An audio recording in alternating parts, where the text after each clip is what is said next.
Hello, everybody. This is Ken Tucker with Changescape Web.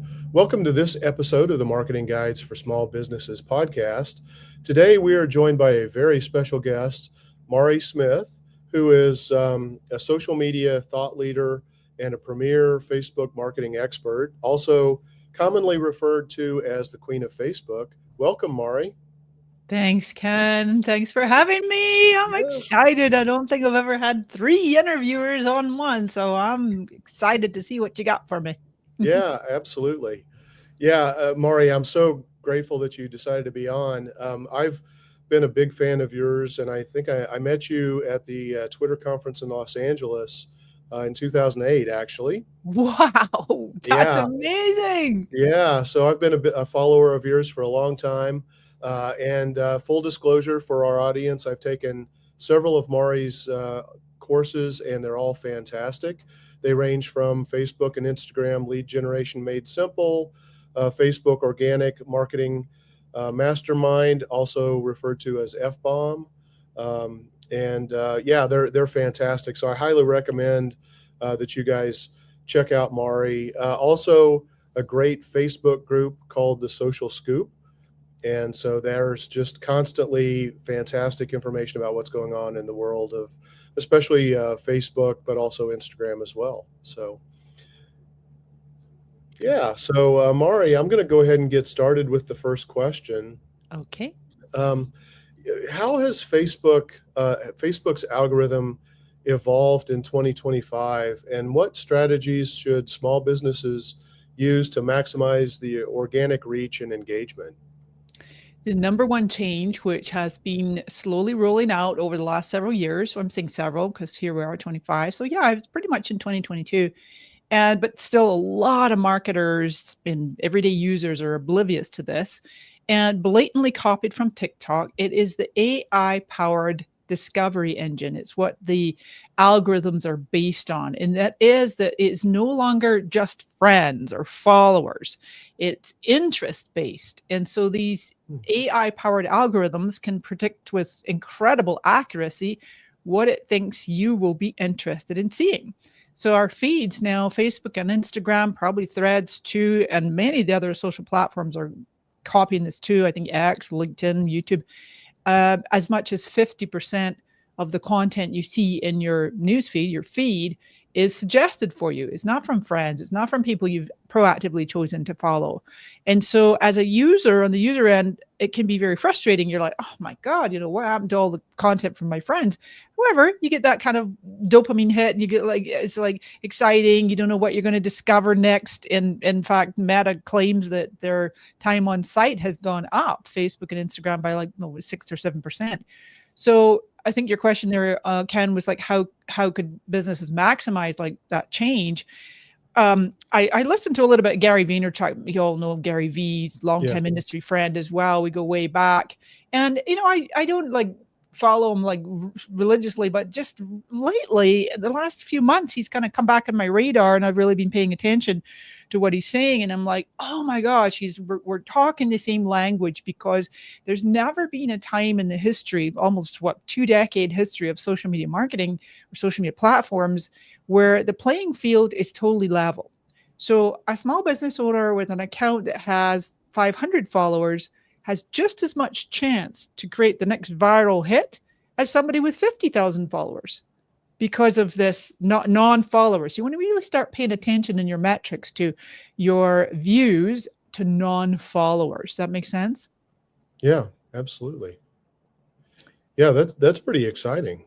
It actually is, Ken. I know, because it's like, wait a minute. And this is what Gary Vee talks about. So, I mean, he's a massive agency with like 3,000 employees, right? And like major brands as clients.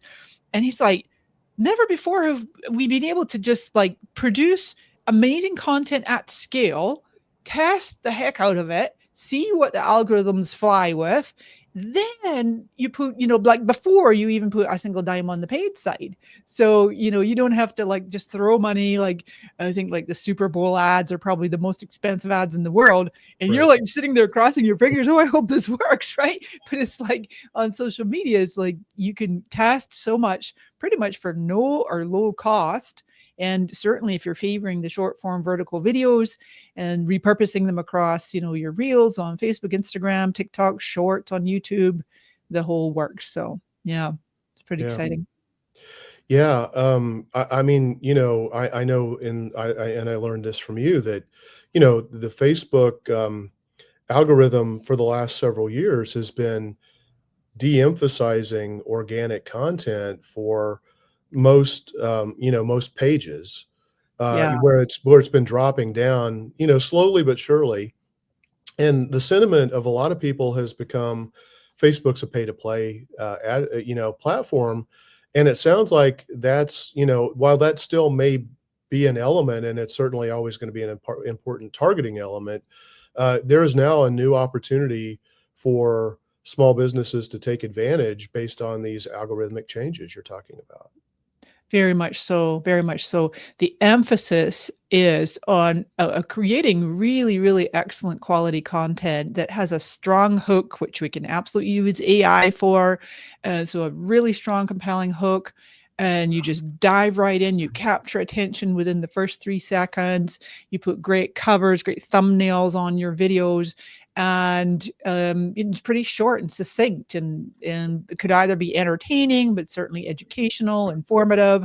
Some people go for humor, but definitely not like constantly pushing link posts with promotions. That's just not going to fly with the algorithms or with the users. So your goal here is to craft your content actually for maximum shares, maximum engagement. Sure, you want reactions, you want comments, but I love shares. And Hmm. Adam Mosseri, the head of Instagram, he talks about how one of the key metrics that they look for, the algorithm looks for, is private shares. So people who will DM you someone else's reel or, Hmm. content going, hey, I thought you might like this. I saw it, Yeah. cat videos fall in that category. Yeah, absolutely. So you mentioned several different types of content like reels. Do you see anything working better than other forms of content? And also, I want to ask you about this kind of exploding topic that I'm seeing on faceless video. Do you see faceless video performing as good or better where it's AI generated than a live human doing these videos? Do you have any data on that? I don't have any data, Ken, but I got to tell you, I personally I'm not a big fan of these AI created faceless videos. And I know many of our industry peers, known names, and they're touting these faceless videos, and you can start a YouTube channel and get all your followers. And I'm like, yeah, but how are you monetizing that? I hope you're monetizing that. But for me Yeah. personally, this gets into the area of like where AI is going and how I mean, I'm a big fan of AI. I know you call it a tool. I totally agree with you. It's a tool, and it's how we use it. It's how we train it. But for me, I just feel like where everything is accelerating at such a rapid rate, the more you can do what we are doing right here today. We've got real human beings. I don't think that any of the three of you are clones. I know for sure this is the real me. So it's like there's a use case, there's places for clones, but this authentic, real human to human connection, live is great, video is great. And certainly on the reels, yeah, I think that as I mentioned, like with the compelling hooks and capturing the attention in the first 3 seconds, and then going right into somebody on camera. Now, of course, you can splice in all kinds of B-roll, and that could be AI produced if you want. You can use AI to change your background. In fact, last month, Adam Mosseri published a video on Instagram touting Meta's Movie Gen, which is basically their answer to OpenAI's Sora, and to be able to create pretty amazing video. But initially, they're going to bring it out fairly soon to Instagram, where you'll be able to just put a text prompt in and change the background, or add something in to your. My cat just jumped across the camera and moved it to move the cable. Hey, you little rascal. This is authentic webinars. See what Yeah. I mean? Podcasting. Real Yeah. fun. And then we shut the door. Shut the door, and then she'll be meowing at the door. Yeah. Yeah. So yeah, authentic, real. You can't make that up. Well, you could if you wanted to, but yeah. So I would say favoring the short form vertical videos I don't know. What do you think of the faceless videos? Are you guys seeing any clients go crazy with it? Not so far, but it is certainly intriguing because one of the challenges, with the folks that we typically work with is just literally producing content. And so, if you have no content, you have no chance. At least if you can use some faceless content, Yeah. then maybe that, from a production perspective, maybe that's going to help some small businesses and also those camera shy business owners that That's a don't really really good want. point. I think that's the number one reason that people don't do video, get on video at all. It's just very confronting for people. They don't like themselves on camera, or they're not sure what to say, or they're shy, or Yeah, yeah, absolutely. So, what about Facebook groups? Are Facebook groups still a really important platform for folks to be using? uh hmm. It's a tough one, Ken, because I have seen people really struggle to get traction in a new group. It has to be, again, back to that word compelling, right? There has to be this strong reason to keep coming back to the group. And oh, you know what? I want to cite something here is Gina Bianchini. She is the co-founder of Mighty Networks, right? Before that, co-founder of Ning. Remember Ning? I know we're all old, Oh yeah, old enough, yeah, of the right age to remember Ning. I liked Ning. That was a cool, one of the OG social networks yeah. or platforms. But Mighty Networks is really good. So Gina and her team did this study where they discovered with I want to off the top of my head, it's something like 90% accuracy of what determines the success or failure of a group. And I asked people this a lot in my courses, and people are, oh, okay, it's the, it's the topic, it's how charismatic the influencer is, it's the Yeah. content. It's not what it is the amount of engagement and conversations and collaboration between the members. And Okay. I'm like, wow. So I have almost stumbled upon magically this flywheel effect in my own social scoop group. Thank you for mentioning it earlier, because I don't have a content strategy for that group. I post content in there when there's some timely, relevant, topical news, but otherwise 90% of the content in my group is created by the members asking Yeah. for support, sharing resources. And so if small business has the time to do that, one of my top clients, they do that as well. It's very, very much the members engaging with one another, asking questions. And so there's a use case for groups, but don't think that you're going to start a brand new group and all of a sudden you're going to have 50,000 members and, the cash register will ring. It does take a bit of a strategy these days. Yeah. Okay. Awesome. Thank you. Mhm. Hey, Mari, you actually alluded to some analytics already, but I wanted to ask you, what are some key changes that have been made to Facebook and Instagram analytics, and how can small businesses effectively use these insights to adjust their marketing strategies? Sure. Yes. Hello, Ian, my fellow Canadian. I'm glad we're talking about metrics because this is a very, very timely. I want to say it was August of 24 that Instagram suddenly announced by a reel from Adam Mosseri that they were creating what they call a unified metric. So no longer would you have like videos, views, and impressions on your posts, and then reels plays on your reels. That's all this unified metric called views. And then in the last maybe month or so, Facebook rolled that out for everything, all types of posts. So it's all views, and views have replaced impressions. And they can count multiple. So you got three, it looks like three views, but it could be one person watching 3 times. And views on a video historically on Facebook were 3 seconds, whereas a Reels play has always been exactly like TikTok. It's 1 millisecond. So now you might see an uptick in some of your metrics, because it's just that fleeting moment that any type of content, whether it's a story, a reel, a carousel, a regular image, a regular video on Facebook, that is just flying across the screen, that counts as a view. So important to know. And then I would say for sure, I mentioned it earlier chatting to Ken there, that the non-follower, I want people to start to really pay close attention to your non-follower views, especially on your videos and on your reels on both Instagram and Facebook. You can get in there into the metrics and see that, because that just shows you that if you're getting like maybe 50%, or even when it starts to tip the balance and you're getting maybe 60% of your views from non-followers, now you can kind of like, as a marketer, as a small business person, take that filter off, those glasses off of like chasing the followers. Oh my God, if only we had more followers, then we'd make more money. No, I'm here to tell you in 2025, that is not your mantra. You want to be chasing more views and, well, not chasing, you want to chase more leads and sales. That's what pays the bills. But in general, for analytics, that's what I would say there, Ian, is the unified views metric, making sure that you're keeping an eye on the non-followers.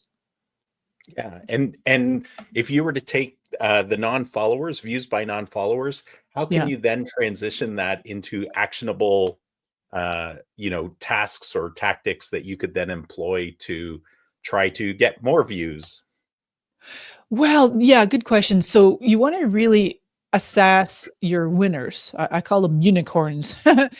Excuse me, my friend Larry Kim calls them unicorns. It's basically the content that's performing better than any of your other or your most recent content. So maybe you got 2x, 5x, 10x the views. And so start to really track and keep a note of, okay, what really worked about this? What are people saying in the comments? Are we getting more DMs on this? Are we getting more clicks on Instagram, the link in bio or whatever? On Facebook, I suppose with Reels, you could put your link in the caption on Reels, but maybe you want to try putting your link in the first comment on Facebook, really for any kind of post. But taking that and translating it into tactical, CTAs. I think on Instagram, one of my favorite CTAs is to go ahead and deploy the chat bot, like through ManyChat. And so you could say, DM us the word, free resource or something a little more exciting than that, free gift, and then when they comment that, it automatically triggers. I know you guys probably know about this, maybe for your listeners. And then you can set up this whole sequence where now they're getting added to your CRM, and you can, flow them into a nurture sequence to basically turn into conversions.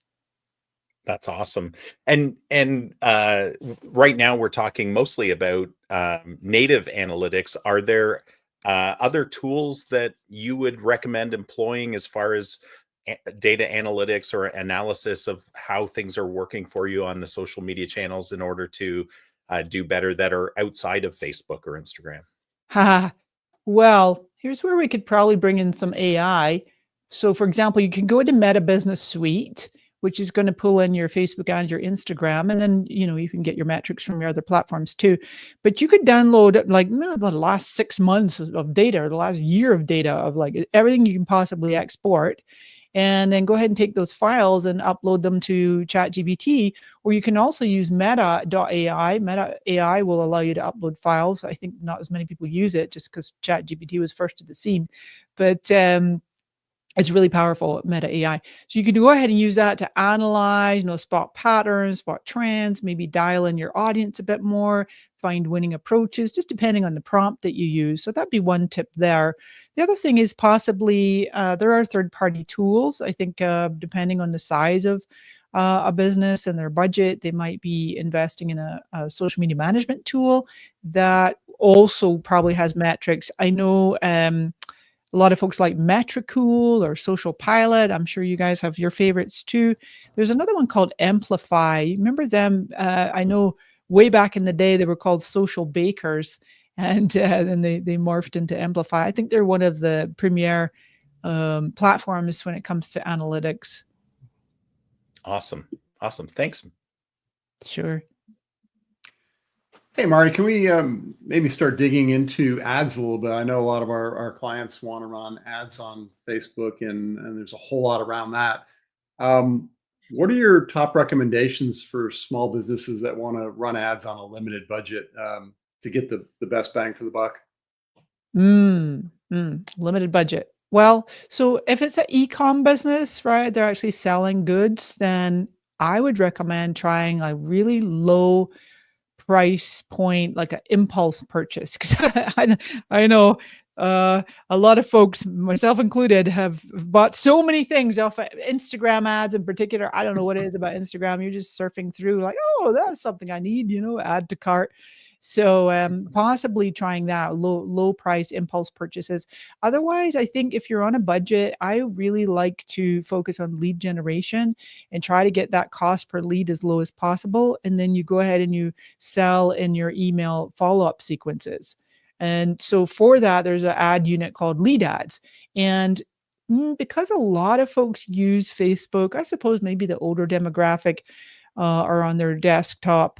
And then many of us who are in the business were using both a lot, desktop and mobile. But lead ads do real well on mobile, and especially when you're having it go to Messenger. In fact, you can even select it where it can be the form, the lead form, where it's pre-populated. I wouldn't get too crazy asking that many form fields. Just name and email is usually plenty. Maybe one other qualifying question. Although I do notice a lot of B2B, more on the enterprise level, they really like to ask numerous questions because then they're really going to pre-qualify people. So depends if you want volume or you want pre-qualified. So lead ads where they are, they can either send you a message on WhatsApp or Instagram or Messenger, or fill out your little form, which is oftentimes already pre-populated. And so, yeah, that's what I'd recommend for a lower budget. And then the other thing too, is really, as we were talking about earlier with Ken, is just because of the way the algorithms work nowadays, to really make that incredible organic content, test like crazy, iterate, then add your budget once you've done some good testing. Mm-hmm.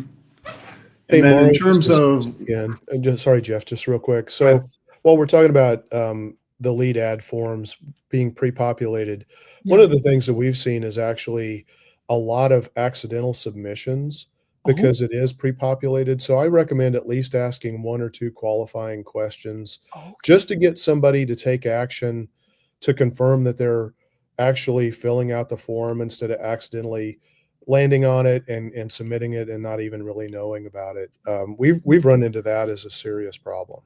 That's wild, because I thought that Facebook actually makes you do one more tap, because when they first came out years and years ago, their little moniker was tap, tap, done. And so it's like you tap on the ad or the form, and then you make sure it's got the information that you want to submit, because I might want to use a different email than my Facebook email. Right. Then you hit another tap. But I see what you're saying. If people are accidentally submitting that, that's not good. So yeah, great tip. Yeah, thanks. In terms of different levels of the funnel, going from brand awareness, engagement, conversion, are you seeing any better or worse places that Facebook ads work? And especially if you bring in the different formats, what formats are working well, different places? Do you have anything on that? Well, formats, I think the different places in the funnel, I like to recommend spending about maybe half your budget, no matter what your budget is, spending about half of it on a warm audience, doing retargeting. So I really like video views as a warm audience. So you could increase. So here's what I would recommend. So let's say you're doing some really great reel on Instagram and or video or Facebook, and it's one of your unicorns. You see it's getting more reach. Okay, you're going to go into Ads Manager, you're going to boost it, and to help it to increase those video views. Now you're going to go in and gather up that audience of video views, and they're relatively inexpensive to retarget. And you could include, numerous videos, regular videos, lives, reels, Facebook, Instagram, the whole works. And by the way, they are still currently 3 seconds in Ads Manager. I did check it the other day, and I've got a memo into Meta, one of my ad contacts in Meta, to say, hey, is this going to ever change into the 1 millisecond inside of Ads Manager? But hopefully not. We'll see. I'm saying hopefully not, but maybe that would be a good thing. They're not going to be that targeted if they're only seeing it for 1 millisecond versus 3 seconds. Anyway, so you create your video views custom audience, and now you maybe retarget them with more like maybe a lead ad or direct to a form on your website, which you can also do with lead ads. But yeah, just to kind of warm people up and get them used to you, get them seeing you, as opposed to going for cold. Although I do have some clients, I personally don't run ads for people. That's not part of my business model, but I have clients that I work closely with who I recommend agencies to them, and they are finding, cold, depending on there's a certain price point that you can reach a cold audience for going right to a sale. But generally speaking, I like to warm people up and go for the awareness or engagement objective is what will get you the more video views. So. Yep. And then let me ask about boosted posts. We get a lot of people that don't want to go through all the effort of creating a full up ad campaign. Are boosted posts worthwhile, or is it just don't even bother, just go straight to the ad campaigns? What are your thoughts on that? It's funny, Jeff, because it's a bit like being at Vegas, right? They're always tempting you. Play the slot machines. Ting, ting, ting. Give us $20. We'll make this go further. You could get 10,000 more reach. It's very tempting. It's a little manipulative. However, yeah, there can be use cases, and this is directly from Meta, that they recommend allocating maybe only about 10% of your overall budget, no matter what that is. You're only spending $1,000 a month, then maybe $100 total on your boosts. They can be really good if you're in a hurry, something's time sensitive, you're out and about, and you've got your mobile device, you see something, oh my gosh, this is really getting some great traction, hit that boost button and just give it a little bit of a lift. Just keeping in mind, as soon as you hit the boost button, you can no longer edit the post. I've had a few folks ask me that. I want to edit this. I'm like, you boosted it, it can't be edited. You got to start afresh. But otherwise, yeah, going into Ads Manager, as you guys well know, you're going to get way more abilities to split test and placement selection, whatever you want to do. Mm-hmm. Mind you, and my last, yeah, I just want to add something real quick, Jeff, because I think with the AI inside of Ads Manager, I think that Facebook is actually really wanting us to just have as little involvement in there as possible, like to take the hands off the steering wheel and let them do their thing with the AI. That actually kind of plays into my last question on this thread. Most of the ad platforms want to be very good at taking your money, right? So what are some cost saving tips for small businesses to avoid overspending on their ads? Well, it's interesting. This comes up in my own community as well about, what's a good budget and, how to stay in your budget. But if my personal opinion is there's not necessarily such a thing as overspending, because if you are getting a solid ROAS, right, return on ad spend, then it's a matter of you've got this self-liquidating model. For every dollar you put in, you're getting $2 back, or 3 or 4 or 5. So my recommendation is you're going to go ahead and create your own internal benchmarks. And I've seen, some small businesses, they're getting like, I just was working with a client recently. I had them fire their agency and hire a different one because their ROAS was like low to me. It was 1.2, 1.7 maybe, and that just felt low to me. So I really encourage them to have a whole different strategy and set a much higher benchmark. And that's going to be up to each individual business, and you're going to keep testing and iterating. But I mean, something like 5 or 6 is pretty huge for every dollar you put in. You're getting, $5 back. But keep on trying and experimenting to make, like Gary Vee says, make incredible organic content that you then use that as your ads. So it's going to perform well and you can get your ROAS up. Mm-hmm. And watch the analytics, watch the metrics. Yep. Exactly. Hey, Mari, this is Paul. I work with Ken. Hi. So anyway, we're both sitting in a hotel right now. So my internet connection seems to be a little flaky. But, okay. Just wanted to let you know. But I think we all know that AI is going to change pretty much everything, whether we like that or not, whether we want it to or not. It just is. So Right. Meta has some AI tools that they say will improve organic and reach and paid marketing efforts on Facebook and Instagram. So can you talk a little bit first about what those tools are and how to leverage them, how to use them. Sure. Yeah, sure.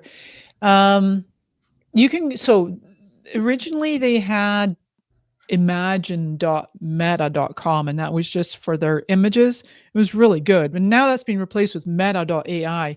It's out in about 50 countries, maybe more. But also, whenever you see that little kind of pinky purpley circle logo that's now replaced your search bar, it's in the DMs, Instagram, Messenger, WhatsApp, and also sometimes it appears at the bottom of the home screen on your Facebook. It's dancing. It'll have a little animation. Use me. It's like Zuckerberg's trying every trick in the book to try to get you to use Meta AI. And in fact, at the end of 2024, they were declaring that Meta AI is the most used AI assistant in the world. Well, hello, you got over 3 billion users, and you're going to shove that thing in every nook and cranny where people are using it, whether they even want to or not. So then you can declare you're the most used AI assistant. But yeah, so I think that a lot of folks are using it similar to ChatGPT and as free. I know there's a free level of ChatGPT, but on the business side, you can certainly use to improve your organic content. You can go to meta.ai, and use it exact same as you would ChatGPT. Craft hooks, craft any of your improve your copy. You can make images. I mentioned earlier about that movie gen is coming soon. And then on the ad side, when you're in Ads Manager, anywhere you see the advantage, the word advantage with the little plus sign. It's got a little plus at the end of advantage. So you got Advantage Plus Creative. That is going to enhance, let's say you upload landscape video, and it will optimize it for reels and stories. Excuse me. Then you've got Advantage Plus Audience, and this is the one I think is creating the most confusion right now. And I have discussions about it in my Social Scoop group, where some folks are saying, "Oh my God, it's amazing." Some folks are like, "Oh my God, it's crap." But it's the Audience Plus is where you just your parameters, the specifications you put in to reach your ICA, ideal customer avatar, right? Are just suggestions. So then the AI is going to go out much broader and find, it's a little bit like lookalike. It works similar to lookalikes. Or you've got what's called controls. So you're like, don't show this to anyone under 18, or don't show this to anyone outside of Texas or whatever, right? You got Advantage Plus Shopping. So anyone on the ad side can really, they're probably already taking advantage, pun intended here, of the AI inside of Ads Manager. On the organic, Paul, I don't know. I feel like the jury's out for me. I'm not seeing a lot of use case of Meta AI on the organic, or really, using it as much as they do the other AI tools. Like, I'm just trying to remember the time frame. I want to say it was like October or November last year, and I put a poll out on my Facebook business page, just a question. I'm like, okay, if you force people to choose, if you could only pick one, ChatGPT or Meta AI, it might have several hundred answers. Nobody picked Meta AI. It made me laugh, but then a few folks put in the comments, they're like, "Oh yeah, but I love Meta AI for images." So honestly, I just feel like it's still early days yet. One of the most critical tools that will be coming online this year, I'm sure, and maybe even Q1, certainly by Q2, Zuckerberg keeps touting, is what they call the business AIs. Business AIs. I think there'll be a fee for it. I think this is really going to be a game changer.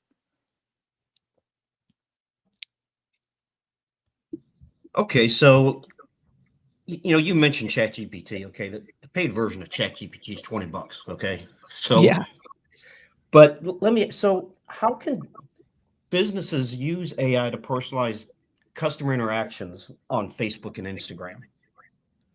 Well, that's definitely where the business AIs will come. So I'll answer that backwards. We'll start with the future.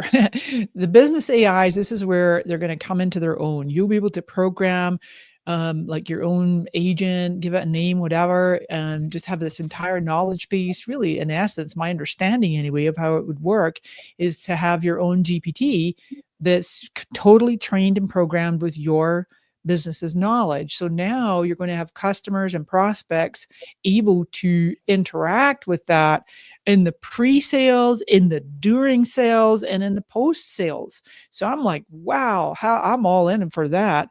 So we'll see. We'll see what Zuckerberg's got up his sleeve. I think that they have got that out already in beta, private beta with some companies. Otherwise, you're asking me here, Paula, like how to personalize customer interaction.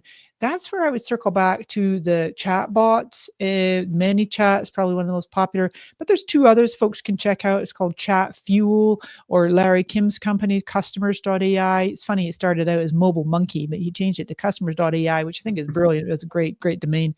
And yeah, so the chat bots, absolutely, you can pull in some AI, but I don't know in terms of like really personalizing interactions beyond those, just the chat bots and waiting with bated breath for the Meta business AIs. Okay, that makes sense. So, final question for you, real quick. And I think you touched on this a little bit. Are there ways to use AI to automate ad creation and optimization outside of what Facebook does automatically, if you will? Yeah, no, I'll bet you there's numerous platforms out there. The one that just came across my desk fairly recently is called Poppy, Poppy, like the flower. Poppy AI. It's pretty reasonably priced, and I've seen some agencies rave about it. I personally haven't used it, so I'm not talking from experience. But my understanding of what it does is not necessarily really automating the ad creation optimization, but it is somewhat because it's at the beginning phase. So you could have it go and look at a whole bunch of competitor ads, or it doesn't even have to be a competitor. It could just be ads in a totally different industry that you admire or something, or you like their approach. And it'll pull in like PDFs and YouTube videos and all kinds of data that you feed it, and that it goes out and crawls, and it will craft you some amazing ads in certain styles that you tell it to. And so there's that. But yeah, inside of Ads Manager, they're going to try to get you to use their tools in there. I think this is probably an area. It's not something I'm super familiar with. Like I say, it's like ads are not really my forte, but I know just enough about them to be dangerous, I like to say. But yeah, folks like my friend Tara Zerker, she's the founder of Successful Ads Club. Folks like her, or John Loomer, people that's all they do. That's their wheelhouse. It's just all day long as they specialize in ads. I will bet that they would know and what's coming down the line with third-party AI tools, that you just feed it some information, it will spit out the most amazing ads. Maybe we probably could do that with ChatGPT or Meta AI to a large degree. All right, thanks. Good stuff. So, Maury, you were talking with Jeff a little bit about, lead ads. From a lead generation perspective, what content seems to be the best to get people to give up their information and become a lead?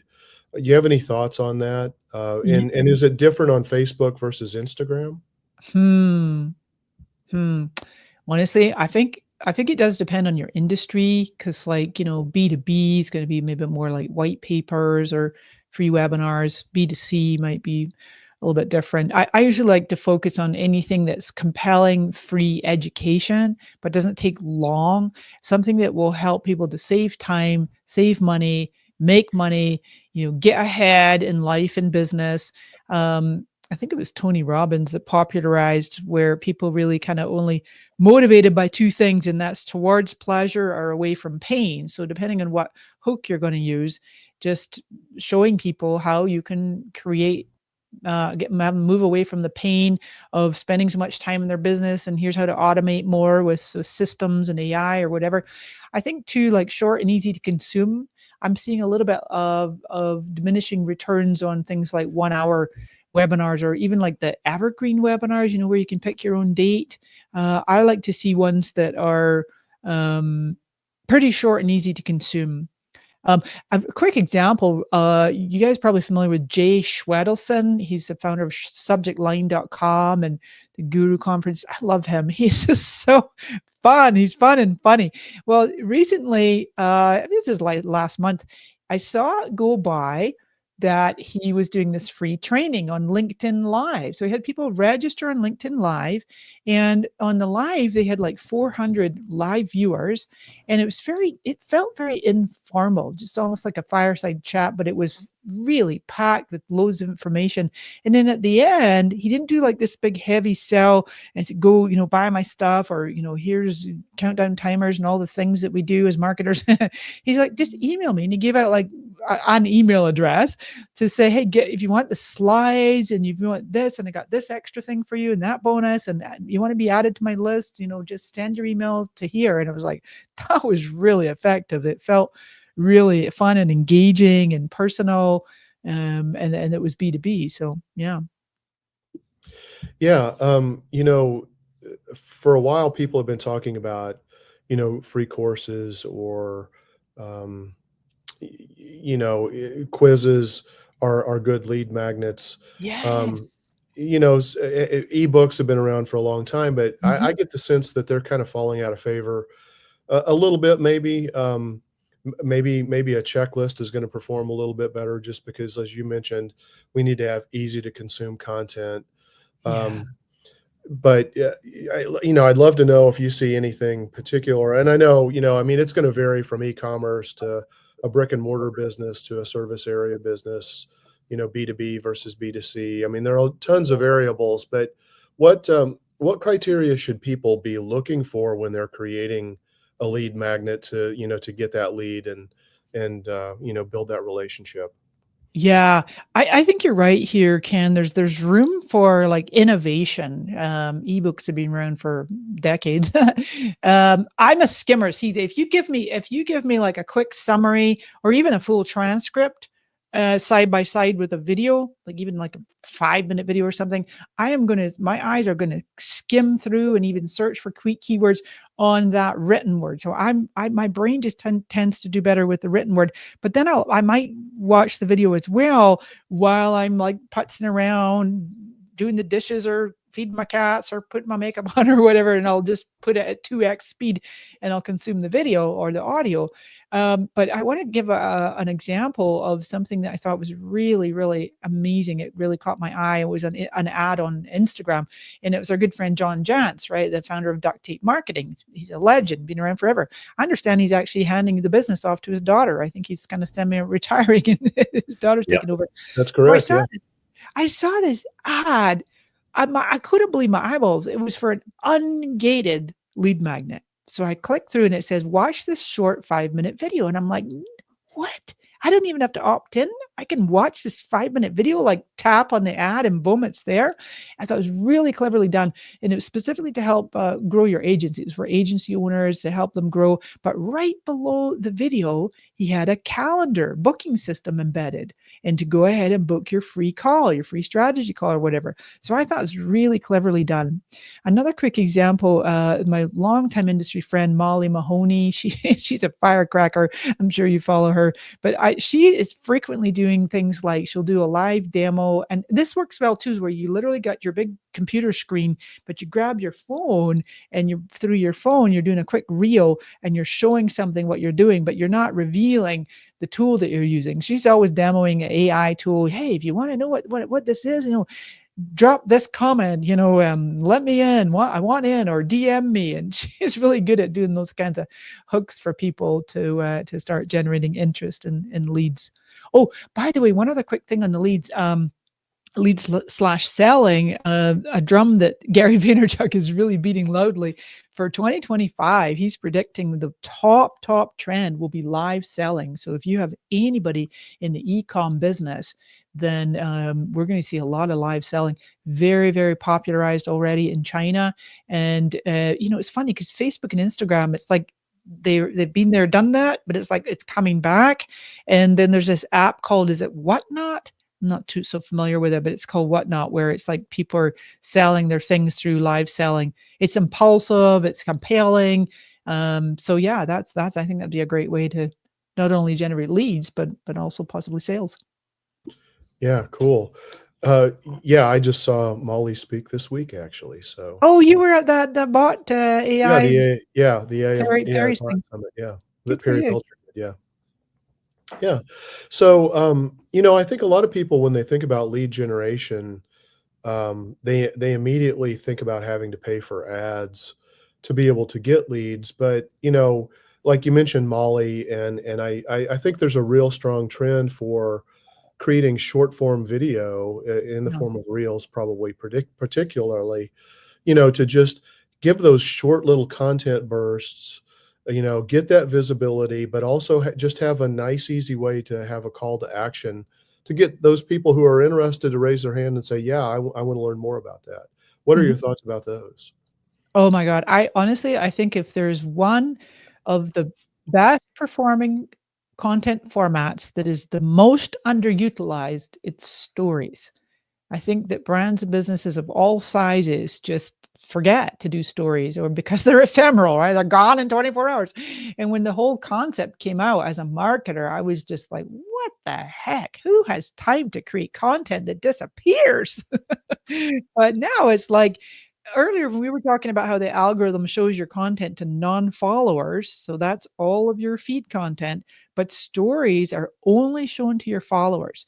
And you can never like jam up the feed. You can't like overdo the algorithm. If you want to post 20 stories in a row, no problem, because the user, it's under their control as to how many they consume or not, right?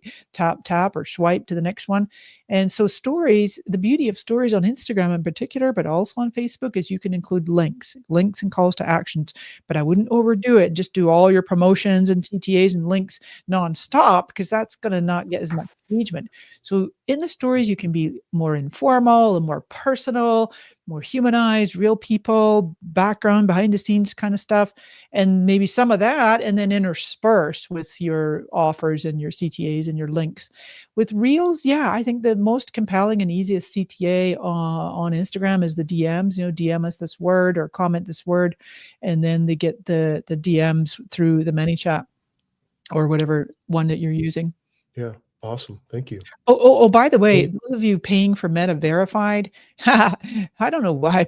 Well, I probably do know why. It's a monetary play, but Meta has introduced like multiple levels of the Meta Verified. And if you pay for the higher level, I don't know anyone that's doing it.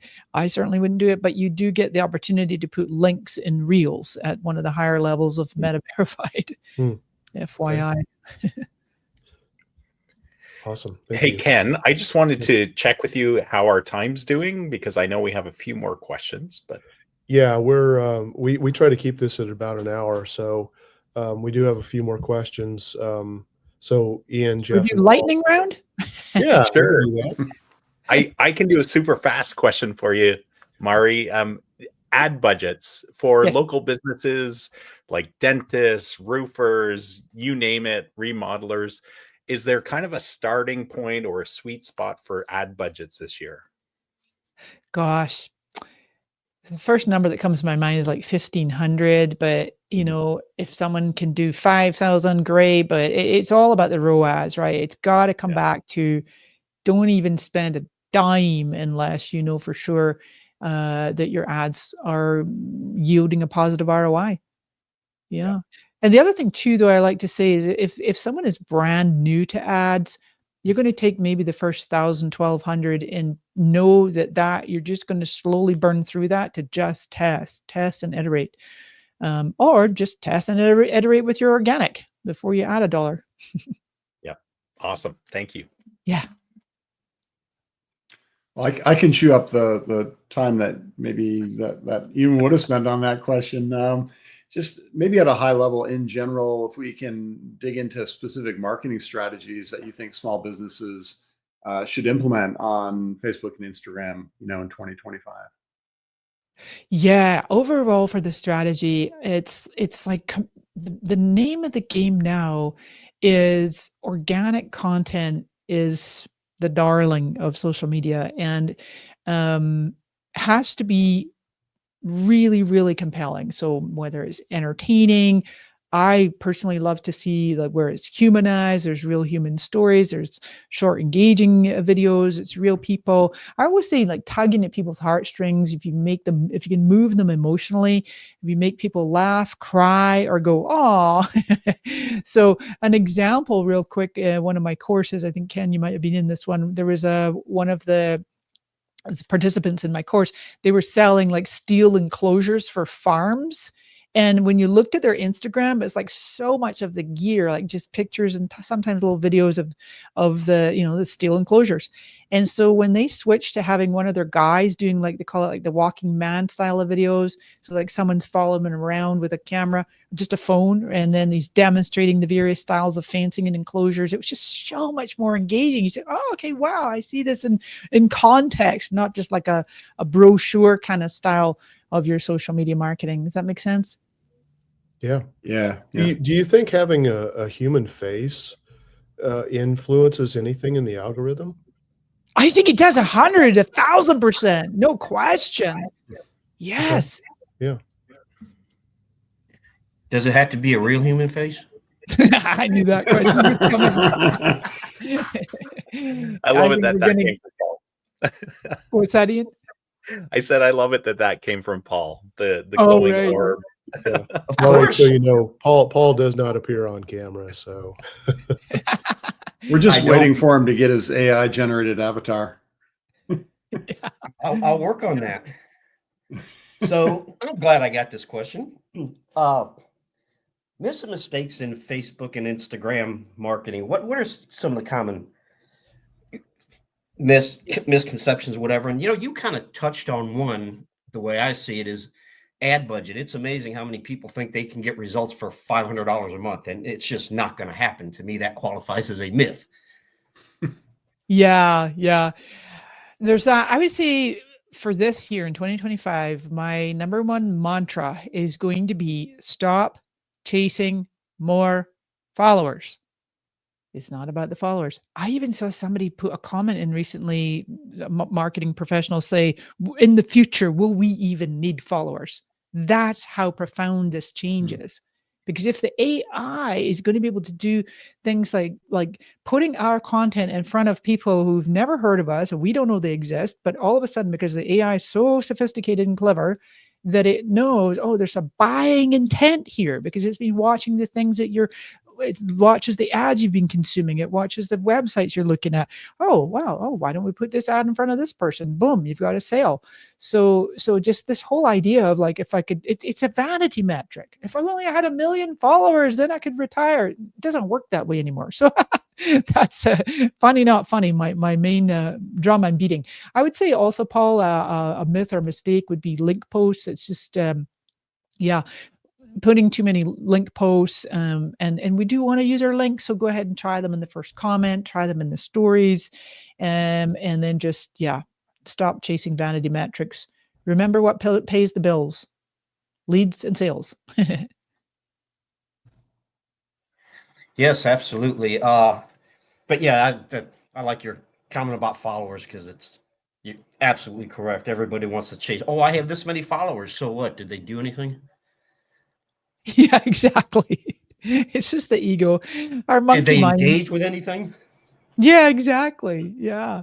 I would rather have a much smaller following and have more, more engagement, more clicks, more DMs, all the things, the way the algorithms are working, or, a smaller audience that really engages well, like my Social Scoop group. Okay, would I like to have 250,000 instead of whatever it is, 26,000 these days? Maybe, but whatever, you just serve the people that come to you the best that you can, and focus on keeping on top of all these changes, which is why people are listening to this podcast, which is awesome. I'm really glad that you guys are doing this. yeah, thank you. Yeah, I guess just to kind of follow on with that though, in terms of followers, one thing that is very important, I think, is building a quality email list. So how can you get people from social media onto your email marketing list, or text marketing list is appropriate, or even remarketing, opportunities where you don't actually know the person's name or have their direct contact information. But that's really ultimately, I think more important, obviously, than just followers. Like you said, followers is purely a vanity metric. That's right. That's right. Were you asking me a question, Ken? Well, just do you have any thoughts or recommendations about how you take people off of social media Oh, yeah, yeah. to get them onto an email or text marketing list? Well, that's the thing back to the lead magnets, right? It just has Yeah. to be so compelling, timely, quick and easy to consume, helps people save money, make money, have a better life, Yeah. whatever the deal is.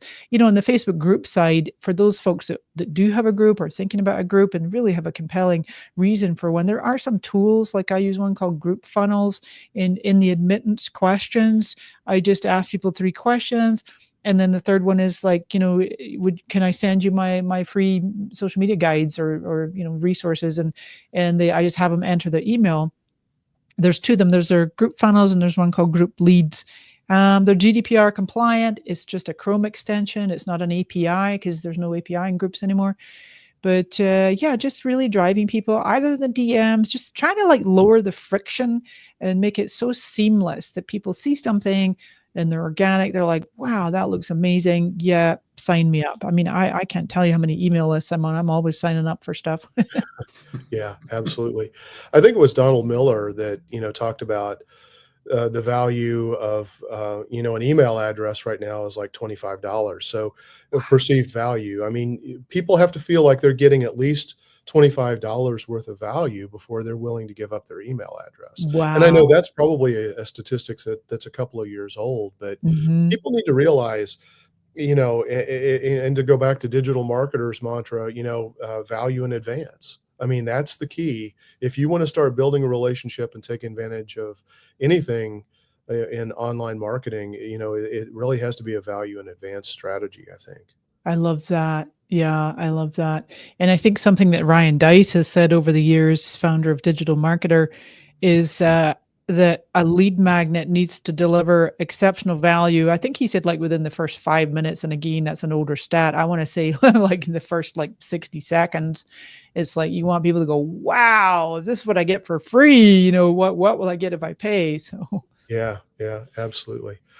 Well, Mari, we're running up on our time limit here. I wanted to thank you so much for being our guest today. I also wanted to, give you an opportunity to let our listeners know how can they learn more about you? How can they find out about, the classes that you have?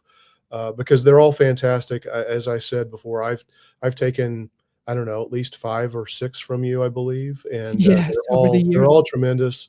You're somebody that I really value, as a thought leader in our space and making, Mm, digital marketing less, and particularly social media marketing, less complicated for people and more actionable. So how right. can people find out more about you? Well, any of the socials, Mari Smith and marismith.com, my website. Come and join my social scoop group on Facebook. That is linked through from my Facebook page. It's just at Mari Smith. And as I often like to say, just Google me. So, yeah, and you can reach me in the DMs, usually in Facebook and Instagram. I don't get to LinkedIn as much, but I will eventually. I mean, if you message me there, I'll see it sooner or later. So, Yeah. yeah, Okay. thanks. Okay. Awesome. Well, thank you so much. Just one last thing. Is there anything else that you feel like we haven't really talked about today that we should share with our listeners, or just anything you want to kind of reemphasize before we Mm. No, I appreciate you saying that. I think that there's really interesting times right now with the rapid acceleration of AI and these constant changes. And there's Zuckerberg just the other day announcing, they're going to do away with the fact checkers, and people are freaking out and they're going to leave Facebook and go to Blue Sky. And it's like, I really encourage everybody, marketers, small businesses, to just take that deep breath and come back to what's important to you. Focusing on your business, your strategy, your methods, educate yourself, but never feel panicked or overwhelmed or like you can't keep up. I think keep up is just a ludicrous notion. Nobody can keep up, whatever that even means. So just do your best each day and serve your clients, and all will be well. Yeah. That's my Yeah. parting wisdom. I'm glad you brought that up because we frequently talk about don't let your personal biases influence what you decide to do and what marketing channels you decide to use, And I mean, if your idea, it's really it's not about you, it's about where your ideal customers are. And if they're Mm. still on Meta or on Instagram, you shouldn't walk away, right? Yes, that's true. Yeah, Yeah. absolutely. Yeah. Well, thank you very much, Mari. It's really an honor to have you on. I really appreciate it, and thoroughly enjoyed our conversation. Um, My with pleasure. that, Ian, I will let you take us out. All right. Thanks again, Mari. And until next week, folks, keep calm and mark it on.